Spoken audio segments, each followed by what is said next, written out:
Summer is well behind him, and José Manuel Barroso is eager to get back to work, but it won't be easy. With the financial and economic crisis not over yet, and him needing to fight to keep his job as President of the European Commission. He has the support of all the EU governments, but needs the European Parliament's approval. The rules are to put the confirmation to a vote, officially set for Wednesday, September the 16th. The EU executive body bears responsibilities. The foremost today is to coordinate getting Europe out of the doldrums. La Commission, elle a une double responsabilité. Elle a une responsabilité d'agir. The Commission has a double responsibility to act with the instruments it has linked to the internal market, linked to the euro, the European budget, and on top of that it has another responsibility of an entirely different nature, and that is to talk with and convince the member states to act together, to do some things or not to do them, to give a reference framework. It's a strategic element for the Commission. Cet élément stratégique pour la Commission.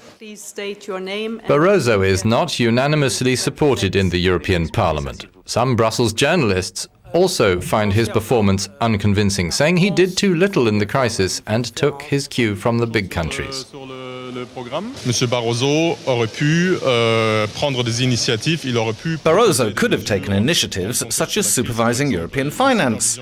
He could have proposed ambitious steps which would have placed the bar higher for governments. But he preferred to sound out Berlin, Paris and London on what was possible, and afterwards he more or less went by what Merkel, Sarkozy and Brown told him he should do. He did not, therefore, correspond with the image of intellectual leadership or politics in Europe. Barroso had hoped to win the Eurodeputies' approval in July. The Socialists and Liberal Democrats made him wait. First, they wanted his plan of action for the next 5 years. We need clear proposals from the European Commission, and we're not sure that Mr. Barroso is really heading for the system we need. More control, more rules in the European and international financial markets, and a Europe more social than we have today. This German MEP said she'd never vote for Barroso. No way. I made a promise to people during the European election campaign, and I keep my promises. Evelyn Gebhardt did not have to convince France's socialists to vote against Barroso at the end of August. They had made this a rallying call during the European elections. Former MEP and former European Affairs Minister Pierre Moscovici credits Barroso with intelligence, but regards him as probably the worst European Commission president ever and the most liberal. Let's say it, Barroso's not the man of the moment. He's not the man fighting against the inequalities of the crisis. He's the man of the 90s who supported George Bush at the time of the war in Iraq and who organised the Azores summit. He's the man who thinks that Europe is less rules all the way, and we need more rules and more Europe. So let Barroso draw the consequences and withdraw. I believe that would be wisest. Too late. That's this analyst's reproach towards the socialists for not fielding their own candidate for Commission President. The right played well, saying early on that Barroso would probably be its candidate. That was the European Socialists' cue to say who theirs was. It could have spiced up the European elections for people who don't find it easy to make out what's going on in Europe. We would have had the left's candidate versus the right's candidate. For complex reasons, the socialists did not manage to agree on a candidate. Furthermore, the centre-left governments of Spain, Portugal and the UK backed Barroso. This fouled the atmosphere among the socialist group in the parliament. Many of its members regret not having put up a challenger, such as the Socialist Party President Poul Nyrup Rasmussen.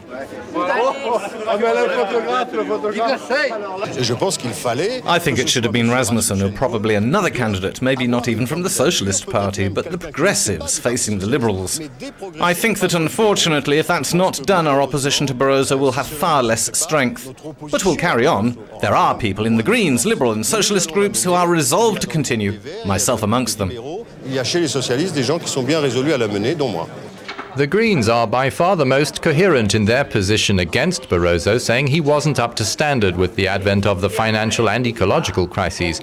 This group's co-leader insists the game is not over and the European Parliament can reject Barroso's candidature.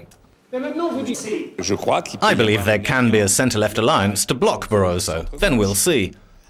One mustn't forget this is a secret vote, so people can say one thing, for example, the Spanish socialists can say, we're going to vote for Barroso, but then by secret ballot, you don't know what they'll do. So I say it's a useless risk to vote in September. Barroso spent all last week courting the political groups with his programme. He can count on his own political brethren, the Conservative European People's Party EPP, who came out ahead again in the European elections and so feel themselves in a position to nominate the Commission President. Yet they don't command an absolute majority. I received the unanimous backing of the member states, therefore I consider they've subscribed to this programme, and this is the programme I'll apply. It's now up to the European Parliament to say if that is what it wants, if it has another idea. But I believe there's a very, very strong pro-European majority in the European Parliament. That's why I believe there will be a clear majority who will support this ambition for Europe. The not very pro-European British Conservatives were the first to say they supported Barroso. They've actually pulled out of the EPP. I think that what he said tonight was very, very positive and very helpful, and I think that he does deserve to have re-election for a second term. German MEP Elmar Brok in Barroso's political family says the Portuguese former Prime Minister might surprise some people with a second mandate. If you have not to look for re-election, you are much freer. And this gives you possibilities to go much forward. What we need really is a commission which has the courage to go forward and look not all the time what the Prime Minister or Chancellor wants to hear.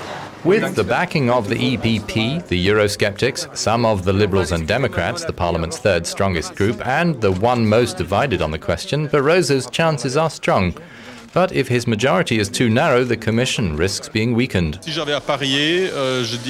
I had to bet money on it, I'd say his chances are 75%. The probability that it doesn't work is 25%, more or less. The Parliament's not an entirely rational thing. A great many of its members are newly elected.